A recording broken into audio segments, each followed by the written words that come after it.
Hi, this is Privateer Station, and today we bring you day 551 of Russian invasion into Ukraine. As always, with former advisor to the Office of the President of Ukraine, Lieutenant Colonel Alexei Restovich, and in this new format with Yuri Romanenko and Nikolai Feldman. Today they touch upon President Zelensky's statements made recently about Ukrainian military development and thesis for the future, and of course ways to return Crimea, and what may happen, what different scenarios are going to play out. With this, let's deep dive into day 551. Enjoy.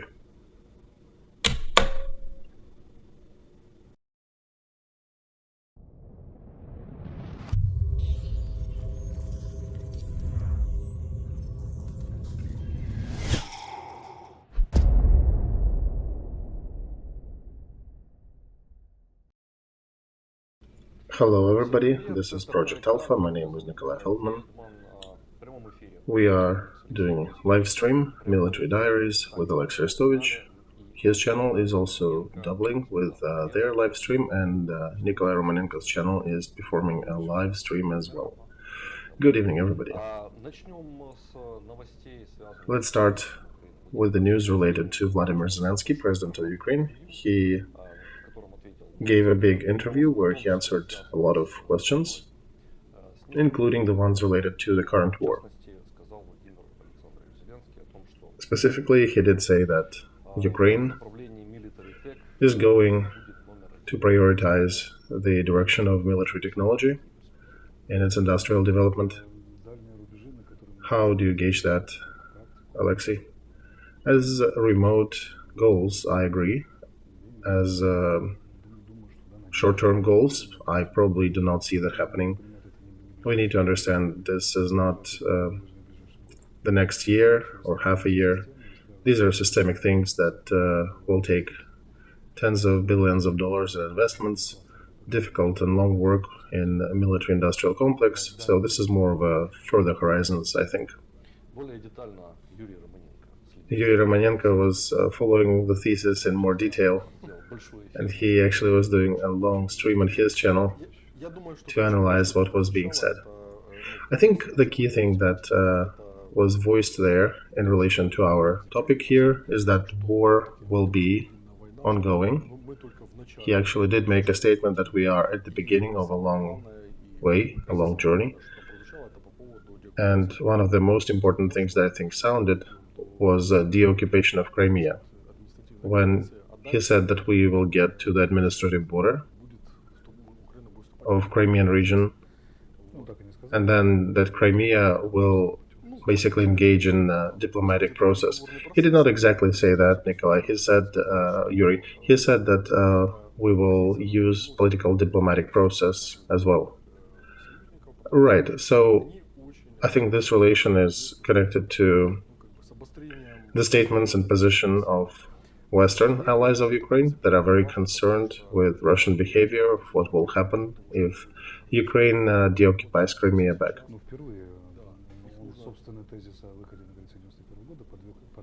So I think for the first time he revised his thesis about the borders of 1991. Russia did it probably 50 times since the beginning of war, and we're doing for the first time reanalyzing our short-term goals. Well, it is realism. Yeah, we've been waiting for that for a while. So it's good. He is highlighting the goals of campaign, and the goals are to get to the borders of pre-war Ukraine. And we understand how difficult it will be for Russia when we achieve these goals, because we can take out all military infrastructure of Crimea, we can take out their bridge that provides the military logistics, and basically we can make their life in that area rather difficult. And basically that part of the sea will be under our control, especially when F-16s will come with anti-ship missiles. And this is not a weak position, I should say. This is a very strong position. Getting to the borders of Crimea is actually a strategic break in this war. And if we are going to negotiations at that point, this is going to negotiations when we are in a position of power. This is when Russia is under a check in that situation, and if they do not follow suit, if they refuse to communicate or follow demands, that will turn into mate rather quickly. So the question was, if Zelensky wants or doesn't want to return Crimea, he is not against returning Crimea, I should say that. He basically made these statements earlier. He said that this is a long way and there'll be stages along the way. And that turn to reality started quite a bit ago. That conference Crimean platform, he did start during the war. And this is an ongoing effort. And it's not that he doesn't want to return that, it's just different ways to do it. And yesterday during the stream, he made a specific accent on the position of the Western allies. So the West, essentially, he's saying, does not allow Ukraine to operate outside, or would be against Ukraine operating outside the boundaries of Russia, so highlighting that Ukraine cannot conduct big operations on the territory of the aggressor. He pointed at the United States, saying that specifically that country would not support such activities. And Ukraine needs to adhere to certain demands and concerns of their allies. It doesn't mean that we will not use drones and other equipment to take out their military installations. By the way, Americans never forbade us to do anything in Russia. They just said, please do not do that with American arms. But with your own, sure, go ahead, do whatever you need. Well, that's why military tech is definitely a significant topic for Ukraine for the future. As far as I know, we will have more drones come autumn. And even now, we can see already that there are more drones in the air. By the way, they attacked a military airfield near Kursk, and that they were flying to Lybertsy in the Moscow region. And the fact that they're being used not with one or two drone groups, but that they're being used in hundreds and dozens, that already outlines a new step in Ukrainian fight against Russia. And speaking of infrastructure, we also need to understand that this winter will not be just us surviving under Russian missiles. We can also play that game, and we will be responding in kind, if not with missiles, with other means. We can take out quite a bit of their infrastructure and respond in kind if they continue barraging and attacking our energy installations. All right, that attack that occurred in Crimea, I think there were 60 of them, right? 60 plus. Is it the first experience when we used en masse? Oh yeah, en masse, that was the first time. So, how can you summarize what did Ukrainian military achieve with that massive strike? I think we're demonstrating expanded capabilities. We had 10, 12, maybe up to 20. 60 was the first time. And I would remind you that earlier we've been taking out northwestern side of Crimean Peninsula in terms of air defense, and I think that's where we entered, since we breached their perimeter. And the more and more we will be succeeding in the occupation, we will have more targets there and we will be able to reach more of them. I can remind you that Crimea basically was turned into a big strategic military base by Russia. They have a lot of military placed there. They have huge ammo dumps and a lot of warehouses. There are a lot of good targets, and recent strikes on 126th Brigade up in the mouth of Crimea was rather successful. So it showed that they are very highly saturated military targets. And also our strike on Kursk, by the way, was successful because they have their tactical bombers. They're not just tactical bombers, they're Kinjal carrying tactical bombers, the Dagger new missile type, and the ones they've been using to attack our cities and kill our civilians. So now we're acquiring new capabilities. If last winter they were shooting at us without us much doing anything back much, now our capabilities are increasing. And with the future arrival of F-16s, our air defense systems will be going stronger. And that's why this war will likely continue in a framework when Russia will try to mobilize more They likely will bring another 450,000 of troops to try to replenish the losses they suffered. But largely these will not have any motorized element with them. And by the way, recently came to light that in the last 2 months they managed to restore fewer artillery systems and bring back to the front than at any other time of war, and that actually is fewer number than what we destroyed during the last 2 months. So they are slacking. Their capabilities are going down, but everybody understands that in 2024 campaign likely will continue, and our task is to continue destroying their personnel and equipment. And I do remind that even to get to that line, that railroad that is highlighted on the map, will be a huge achievement. They will probably try to run some supplies via truck roads down in the very south, but in essence, us cutting the railroad will mean that they crumble. This southern front will crumble. If anybody is not sure if we'll be able to do that, we're getting there 100%. We are cutting this railroad, for sure. We can talk further about when and how do we get to the sea, and they can try to still hold Melitopol, Mariupol, and Berdyansk, but this will be within reach of our artillery, plus aviation, plus drones. So this will be the story akin to Kherson, when we've been pressing them on the right side until they evacuated. And here you can see that near Robotino, we've been pushing out. You can see by the concentration of their troops, we've been pushing in these directions in the southeast and straight southwest. And by the way, they did move detachments of 86 Airborne Division, one of the most professional units they have right now. They immediately engaged our group upon arrival, most of them, not all of them, and yet they still failed to stop us. Our troops continued advancing in that area. We waited for 86th to also join the fight, and then we shifted our main direction of attack on a different side, and we keep dragging them around, and now the front line is increasing. If it used to be maybe 5 or 8 kilometers, now it's up to 20, and this requires more troops on the Russian side to hold it.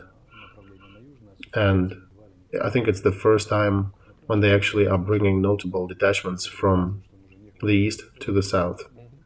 It actually outlines that they're running out of reserves on the south, so they need to start pillaging troops from other places. And their military correspondents are actually screaming at Gerasimov and Shoigu, kind of like Prigozhin did, where the heck are the troops?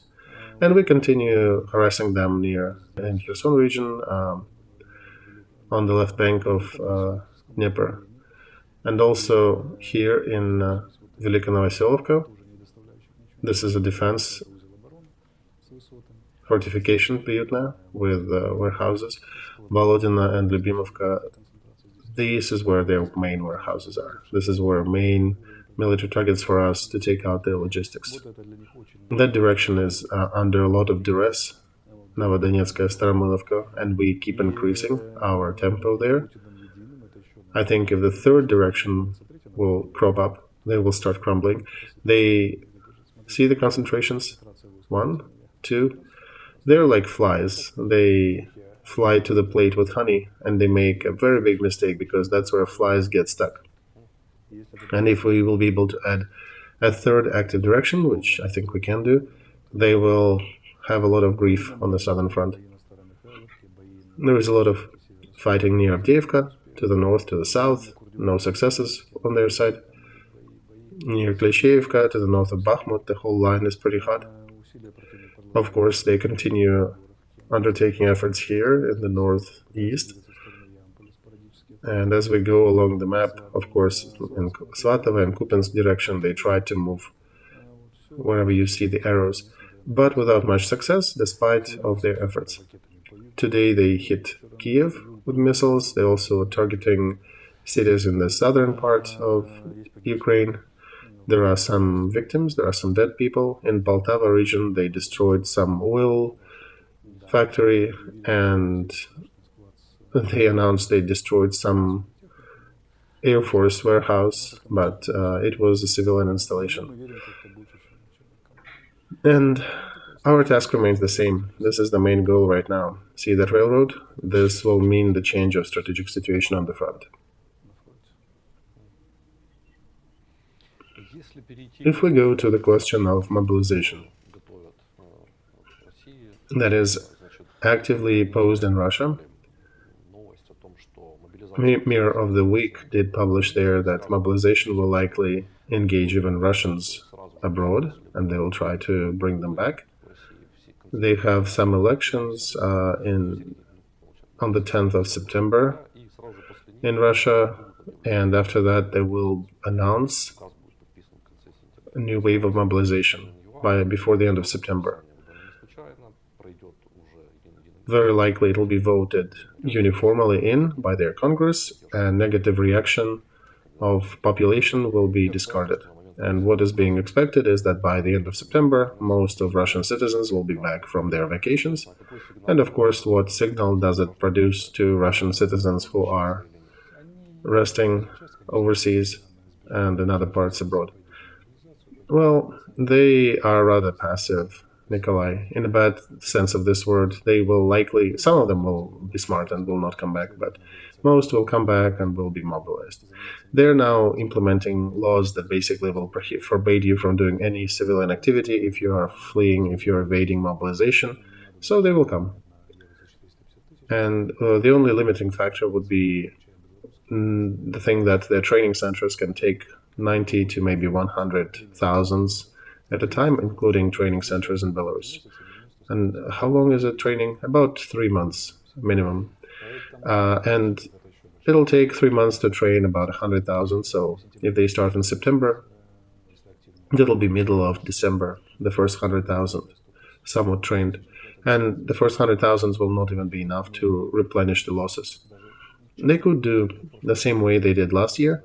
They can throw some straight to the front without any training, but in the current situation, they will be just fodder for our cannons, and they will create certain strain on the front just because of their presence, but they will be ill-equipped and very poorly trained, so it will not be a big issue for us. But the ones that may arrive somewhat trained and prepared, that will be middle of winter, essentially. So we do have our 3 months to close the matter in the south. I think it's enough time, and I think we shall succeed. So mobilized troops will likely operate in the same situation that was similar to the front outlined by the 23rd of February, before the beginning of this war. And they might be able to defend their positions, but they won't be able to do anything active in terms of attacking. And if the West continues to support us, and I think they are, then we are going into the next big phase, a long phase of this war. And we will have mobilization as well. But every day, bit by bit, we are pulling technical advantage onto our side. Ministry of, actually a specialist from the military intel announced some news recently that they're observing Russians trying to aggregate numbers of drones by New Year, but they're under strain. Today, Washington Post made a publication, and I'm trying to make a translation here. United States looks like came to peace that Ukraine will not be able to change the situation on the front before winter. For example, to cut the land corridor to Crimea. So United States are going to increase their aid to Ukraine so Ukraine can continue fighting next year. And besides jets, Ukraine might get cluster munitions with a longer range of action. And they turned out to be very active, by the way, Nikolai, especially against infantry. And against these new mobilized, they will be very effective as well. So Americans are continuing to support that kind of munitions to us. So look, let's take the worst version of it. So when we get to railroad and we provide fire control of that railroad, even if we do not reach the sea, which I am doubtful, that will happen, but we will be able to put everything here under fire control, and we will cut their main logistics supplies to their troops. And as you can see, our allies continue to support us, will get more ammo and more resources, and Putin essentially will be punished for his refusal to negotiate and to consider withdrawing to the borders pre-war with Ukraine. And we will reach the sea one way or another, and this, of course, will change the situation. There were two interesting comments here. Leo Kuznetsov is writing us a question. Yuri, don't you think Alexei is being an optimist? For the last year and a half, I'm somewhat concerned how truthful it all is. Well, Yuri, what am I not truthful about? The last year and a half, the events are unfolding. We are getting military supplies. We are reclaiming our territory back after the initial withdrawals and successes of Russia.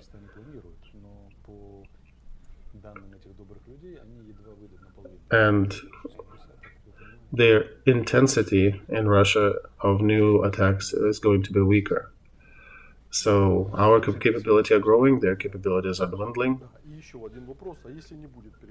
All right, so I'm throwing in the chat on my channel a link to the stream with Pavel Klimkin, which happened maybe an hour before we met here with you. And he did talk about the logic of all different processes, and he actually did highlight why next year in Russia will be very unfavorable. They will have difficult situation in their economy because all their reserves they had for a year and a half stored, they are running out of those. And there is a whole volume of problems increasingly growing and posing sharp questions to Russian administration. So the hopes that Trump might win in the United States, they might be hopes, but Russian elites do understand that in the next year and a half, until presidential inauguration in the United States, during that time, Russian economy will likely fall so far down that they'll have serious issues. They not only will have issues, they likely will have complete loss of their military. They are losing the last of their cadre, and we are basically pulling out that rope, pull by pull. Do we have issues in Ukraine? Of course we do. Are they the basis for a good critique? Yes, of course. And here on this channel we are criticizing whenever we see a valid subject to criticize. But the war is now switching to the phase of endurance, and as you understand, Russian economy has zero chances of succeeding against the whole world that is essentially helping Ukraine. So we are pulling that rope to our favor, and sooner or later we will prevail. Okay, yeah, please let me make an advertising statement here. Please do not forget to click the like button, to subscribe to Alexei channel, to Nikolai's and Yuri's channels, and of course to the Privateer station, if you are listening or watching that in English. We already have 70,000 summarily watching us as we go, which is a good stats. Let's continue. Azerbaijan and Uzbekistan are developing transit outside of Russia. Since we're looking at economic matters, the development of the middle way that connects Kazakhstan through Central Asia with the countries of Europe. Azerbaijan and Uzbekistan link is one of the currently mostly paid attention to, and it is being developed. So how do you think it is being reflected in the world, and what's the attitude to that? Well, it is very crucial. These countries understand that Russia is toxic. They need to walk around. And speaking of Kazakhstan, for example, recently they actually forbade one of the Russian media channels to even cast on their territory. They understand Russia is toxic, and it's not only toxic, it also is increasingly toxic. So Prigozhin's execution, how was that taken? Everybody now understand what is it to come to any agreement with Putin or with Lukashenko. And the countries are basically assessing that and giving their verdict. They understand that in the near future, territory of Russian Federation is a territory of instability, political, economic, and many other ways. They understand that the march on Moscow may repeat in some capacity, so who would be investing and working with Russia when it's so toxic? Their oil and gas sector dwindled twice. They have now to shift the retirement age in Russia because they're running out of resources. And they understand that smart people would have stopped with this war, like Chinese stopped when they understood the perspectives of their war with Vietnam in the 70s. But idiots in Kremlin administration, they continue. So who wants to deal with them? Nobody. Hence, they're building the roundabout transportation routes. Another piece about Wagner in Syria and in Africa, that even before Prigozhin was assassinated, Russia sent Yevkurov to different areas of activity of Wagner internationally, and he was discussing with local leaders the transfer of military work, military cooperation with Russia, and the transfer to Russian Military of Defense. And it is important, after they cut the top heads of Wagner, they're basically reshuffling who is controlling these operations, who is controlling their assets. It's a big operation. While they're minimizing Wagner and putting it in a barn and making it to serve their Ministry of Defense goals and Putin's goals, they actually are unfolding this process in large, and indeed they are talking, their emissaries are talking in Africa and in Syria. And this is all exacerbated with developments in Niger, right? Yeah, there could be an invasion of coalition countries to try to push junta out of power, but we'll see how that might affect the overall situation. How do you see that, Alexei? I don't know. It all depends upon success of the ECOWAS group of countries. If they are quick, then Wagner likely will have nothing to do there. But if the war will stale and the countries will take certain positions without much success, if the war will continue and ensue, then Wagner will likely appear there in some capacity and will be used to reinforce the junta in Niger. I suspect Putin's administration and Minister of Defense has already reached agreements with most of mid-level Wagner commanders, and they're actively explaining to them that the only way for them to survive is to sign contract with Minister of Defense. Another piece of news that Yermak Commission is highlighting certain gray routes that come from China to supply Russia with drones and drone components. So my question is, where do you think the red line is? When do you think China might cross that red line and everybody will say, this is unacceptable? Nikolai, I think China will not be supplying direct military goods to Russia, and it will not let North Korea do the same, because it will open a new way for Americans and others to attack China on the political arena, and they do not need that now, under looming threat of conflict in the southern seas. So they will continue likely supplying the dual-use goods, and these are gray schemas when they basically supplying drones to everybody. They're selling drones to us and to other countries, and they can say that we don't know. This could be just a peaceful drone for somebody to shoot the wedding, and however these countries use them, it's their problem. Have you seen there was another piece of news when on the Russian side they found a landmine with Chinese inscriptions? Do you think that is an accident? No, Nikolai. The last thing I heard is that, yeah, indeed, the mine was found, but it actually was our mines. We've been mining certain territories with these mines, and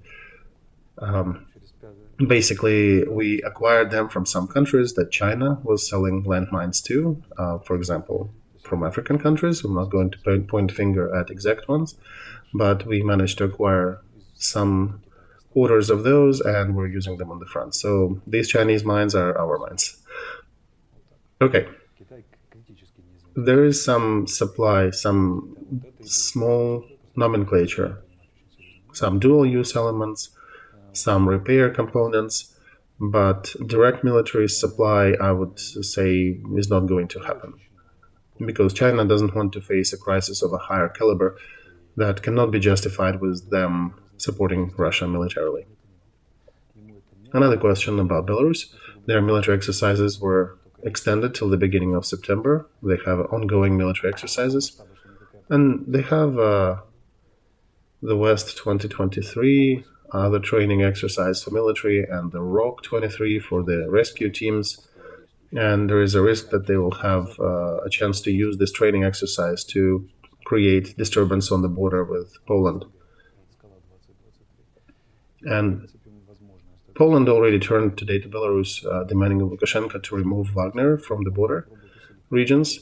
And basically, they're making an ultimatum that unless you do so, if any provocation happens on the border, we will shut down the border completely. Well, look, in Lithuania, they already closed 2 crossings, right? 2 posts on the border. Yeah, they had some provocations and they closed 2. They already are highlighting what will happen if Belarus will misbehave. And it actually interrupts their possible economic routes and trade routes with Europe. So the West is creating these problems for Belarus if they decide to play rough.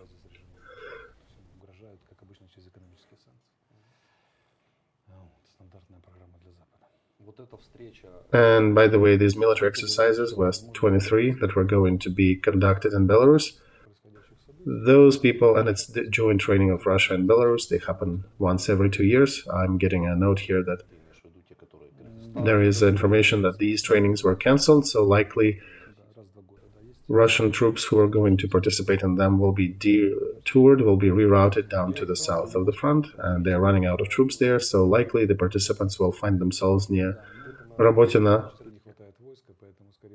rather than in Belarus. So look, that activity between Poland, Latvia and Estonia, it does tell that these countries already developed their politics of how they deal with Belarus and the border. Yeah, they're actually holding active consultations and conference as to how they react together, and they're going to limit the trade routes, and they also have certain steps, certain milestones that they're reviewing, how to address that. Ministry from Lithuania is leading that charge, and they're basically saying we'll shut all the borders down if there'll be any provocation, and that'll be a very serious strike on the Belarus economy. You recently visited Lithuania quite a few times, indeed, yes.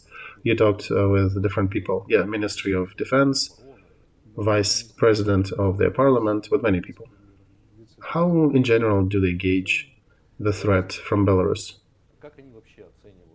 They consider it a serious threat, and they're making necessary preparations. They coordinate with Estonia and Latvia. The Baltic countries, they do coordinate pretty well between each other. They have joint interests. They have different political models and different political powers in the countries, but they manage to cooperate real well. Plus, Poles are really the locomotive of that group, and they actually possess the most of resources that will be used to stop if anything happens along the border. Poland is the main locomotive in this case. And essentially, the situation on the front is changing that dynamic on that possible front in the Baltic Sea, and in a way our troops breaking through their defenses near Robotino and in the south, they're essentially alleviating possible threats on the border between Belarus and other European countries. So, in essence, one can postulate that Russians, in order to conduct negotiations, they need to create more threats on the Belarus border for the West. No, that was an earlier statement, I think. That is already gone now. Now that we are already going into winter campaign and the West decided to support us militarily with jets and the rest, Russia did not listen to that and decided to still go into campaign.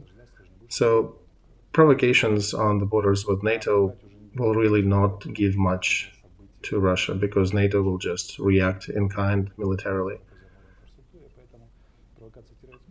And provocations, they kind of lose their sense or dwindle, because they'll still be active during this campaign. There's no reason to escalate things outside. They're busy trying to destroy our targets. And that actually alleviates the situation for Estonians, Lithuanians, and Poles.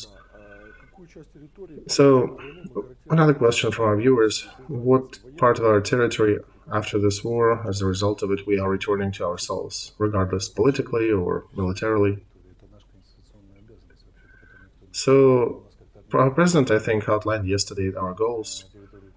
And I would say, why are we not returning? Why do you think we're not going to be returning the whole territory? Nobody is going to cancel the thesis of the border of initially set at the end of USSR. And I would postulate that any government in Ukraine that would say, no, we're not doing that, will basically politically suicide themselves.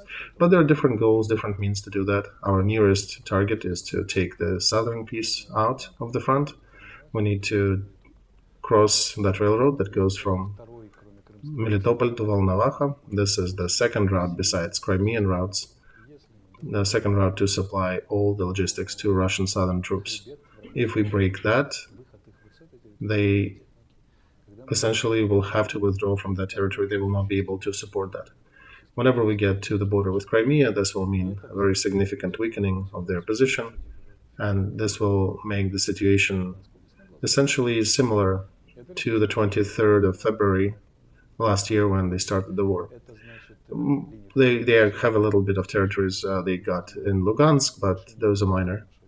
And in essence, this will alleviate the pressure on our troops. We will have a shorter front to cover, and it means that we'll be able to saturate the existing front with more means and more artillery and more missiles on their heads.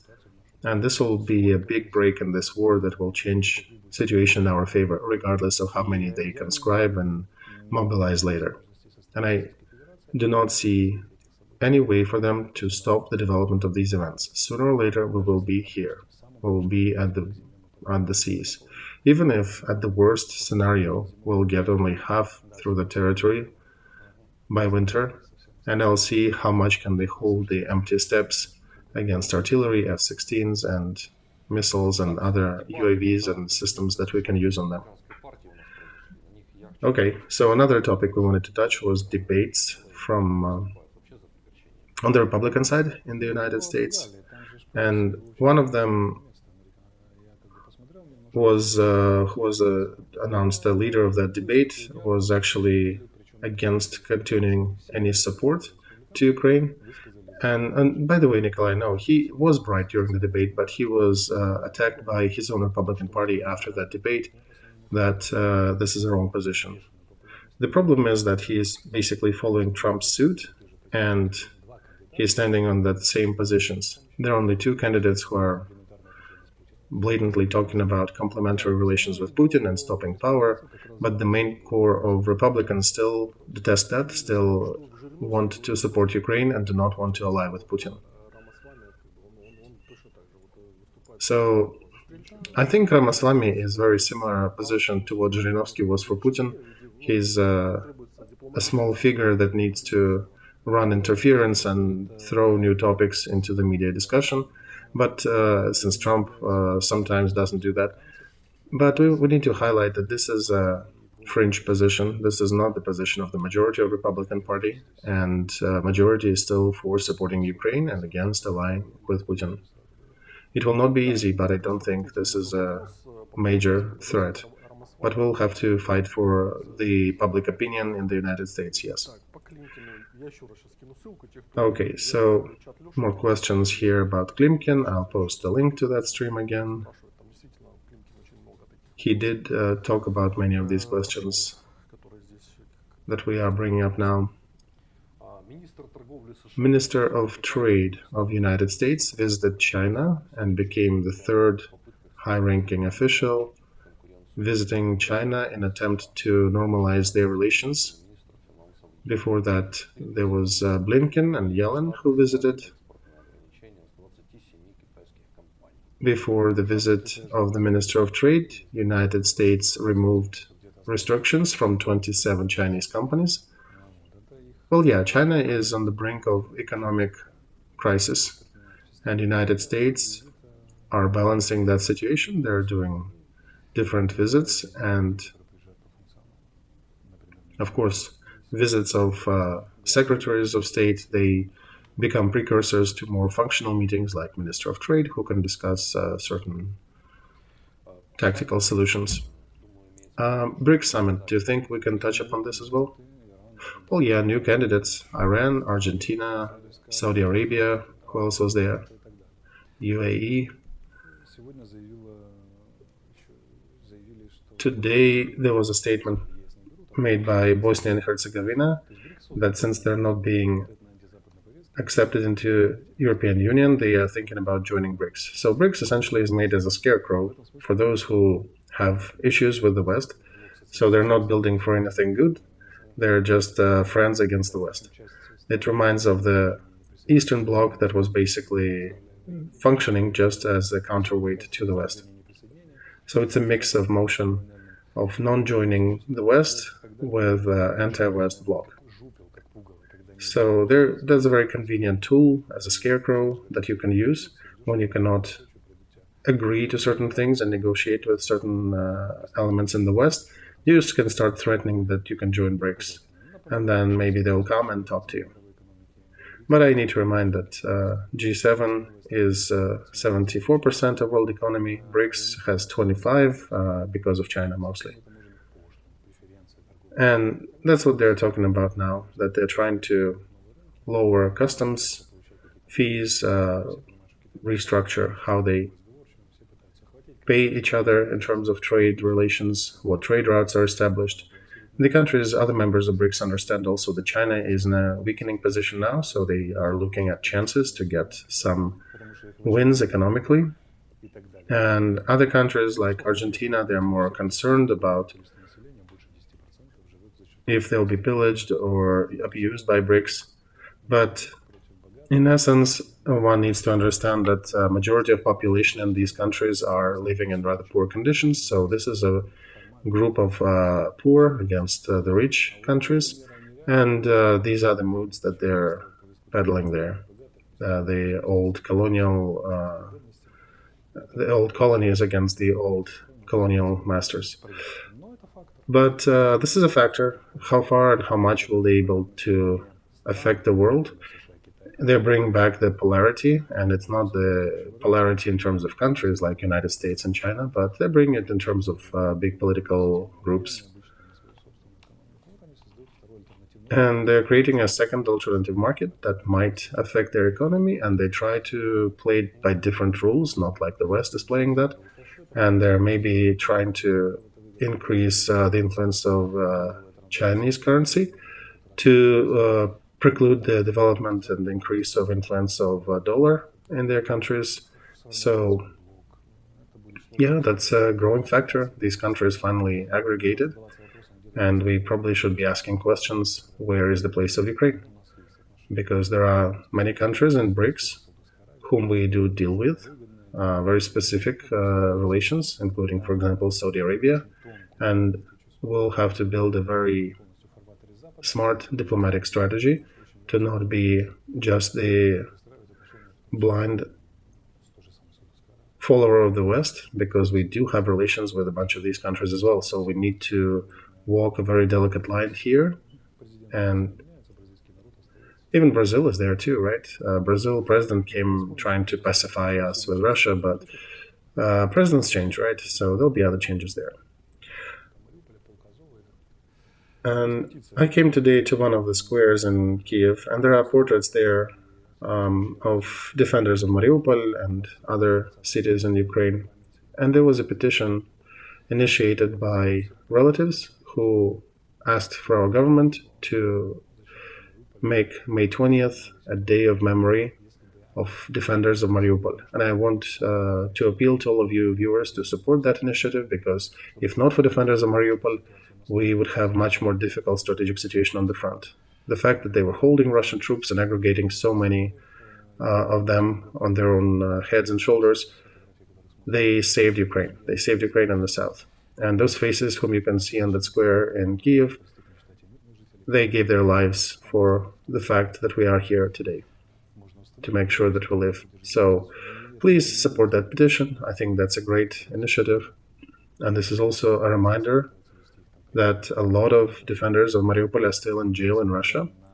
They're still in captivity and they're still under threats and being tortured, despite the promises of being exchanged, including international activities and initiatives on this front.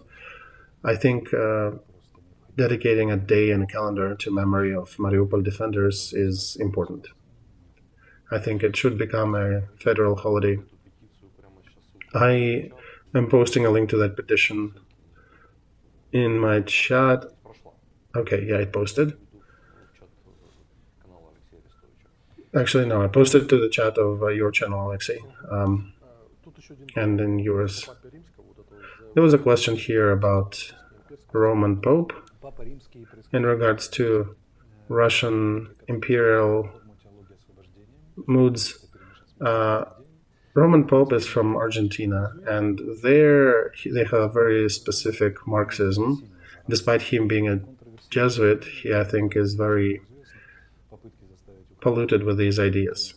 And that's why his motions were to try to make a Ukrainian gal and the Russian girl to walk jointly on the March of Peace. And he is making interesting, strange statements and causing a lot of ruckus with different Catholics in the world. And talking to some of the Ukrainians, he did make controversial statements that we are the inheritance of the Peter the Great and Catherine II of Russian Empire. And for Ukrainians, that's an offensive statement, because he's peddling that, trying to instill the colonial values on the old colony, on the occupied territory. And our Minister of Foreign Affairs reacted rather sharply. I think it's 29th today. On the 25th, we heard that, so we responded rather quickly. But we deal with what we have. One of the future pretenders to the Pope's position is a Catholic cardinal from Poland, and there is hope that the Catholic world will use this opportunity for cleansing. Catholics are usually conservatives in a good sense of this word, and that mood that is in Vatican now with the current Pope is very disturbing to a lot of Catholics, because Catholicism is very anti-Marxist, and when they hear Marxist statements from the current Pope, they are very alert. I don't think we can talk about any serious authority of personal authority of that specific Pope, besides the authority of the position. After the statement that he made that Ukraine is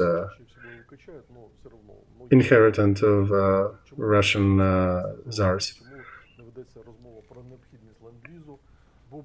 So we have more question why we're not talking about lend-lease, about the importance of that.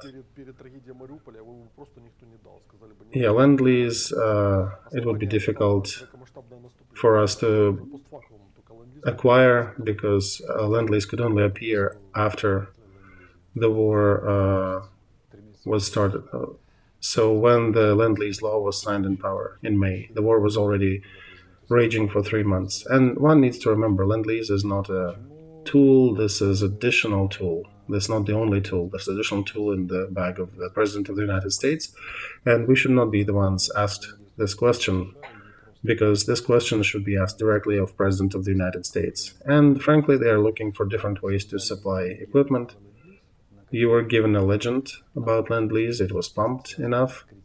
It is very tightly connected to criticism of Biden administration and with actual Trump's politics about the war in Ukraine. And I think it's propped by opinions that Biden is a weak position in the administration of the United States, and Trump would have been more strong player in this regard, and would be able to use that lend-lease law to supply Ukraine with more ammo. And we talked about that here. We said that we are for lend-lease. We'll take any weapons, any arms. But is anybody giving that? Nikolai, do you want lend-lease? Yuri, do you want lend-lease? Yeah. I wake up, I can eat lend-lease every morning. Exactly. So long live to lend-lease. And I'm sure Zelensky would be very happy to have some lend-lease. But we're not getting that. And if you think that they're not giving us because we're not asking, Well, we are asking. We've been asking before, but like just for these people in the chat, yes, we are asking once again. We'll be very concerned if there'll be no lend-lease. Let us make the statement. Do you think it satisfies? Do you think that'll change anything in the American strategy of supporting Ukraine? So, colleagues, if you want to walk out to the streets and carry banners with lend-lease insignia on it, sure, please go ahead, do it.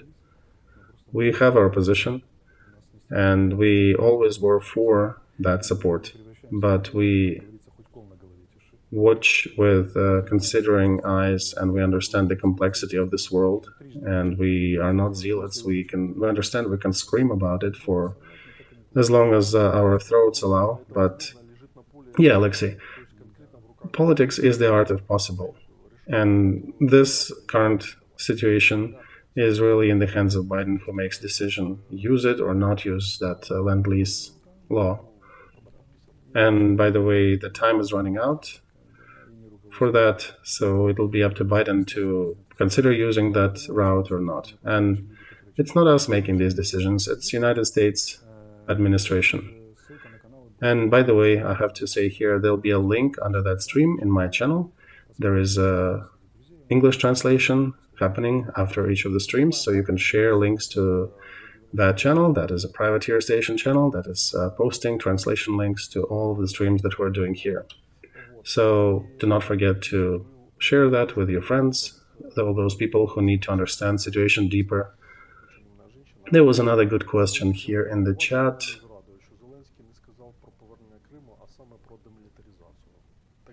I'm not happy that Zelensky talked about demilitarization of Crimea. He actually did say that. He said the word demilitarization, and he meant demilitarization of Russia on the Crimean Peninsula. So don't be too giddy. Attack the real things. Attack the real causes that you need to criticize.